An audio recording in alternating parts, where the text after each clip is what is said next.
Hello అండి. ఈరోజు బావి దగ్గరికి వచ్చినాం.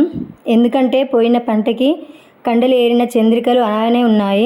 ఇప్పుడు అవి మడ్ చేయాలని వచ్చాము. ఈ 2 రోజుల్లో మా కడుపు నింపే పంట వస్తుంది. అదేనండి, పట్టుపురుగులు వస్తాయి. జూన్ నుండి ఇది 3వ పంట అన్నమాట. మాకు చంద్రికలను ఒక్కొక్కటిగా తీసుకొని వాటిపైన ఉన్న వేస్ట్ దారం, ఎక్కడైనా చనిపోయిన పురుగు ఉంటే నీట్గా తీసేసి వాటిని ఇలా ఒకదానిపై ఒకటి పేర్చాలి. అదేనండి, కోడిగుడ్ల కేసు ఎలా పేరుస్తామో అలా పేర్చుకోవాలి. కొంచెం ఇబ్బందిగానే ఉంటుంది. ఇలా పేర్చిన వాటిని 6 నుండి 7 చంద్రికలు పేర్చి వాటిని దారాలతో 2 వైపులా దగ్గరగా కట్టుకోవాలి. అలా కడితేనే మళ్ళీ పంటకు కప్పుకోవడానికి అనుకూలంగా ఉంటాయి.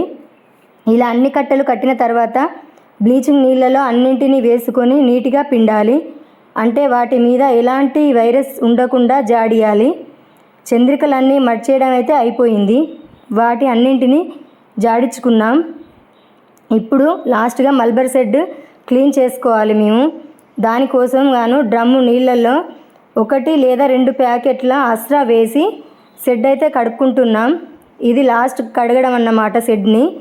ఇలా కడిగితే లోపల చనిపోయిన పురుగులు కానీ వాటి వల్ల వైరస్, చనిపోయిన పురుగులు అంటే అందులో కొన్ని రోగం వచ్చిన పురుగులు, పాల పురుగులు లాంటివి చనిపోయి ఉంటే షెడ్లో వైరస్ బాగా ఉంటుంది. ఆ వైరస్ రాకుండా ఉండాలి కాబట్టి దానికోసం ఈ షెడ్ని లాస్ట్గా ఈ అస్రాతో కడిగితే మనకి షెడ్ అంతా క్లీన్గా ఉంటుంది.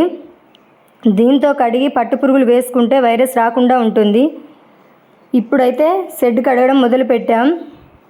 చూడండి, మా షెడ్ అయితే అంతా కడగడం అయితే అయిపోతుంది. ఇక 2 రోజుల్లో మా పట్టు పురుగులు అయితే వస్తాయి మాకు.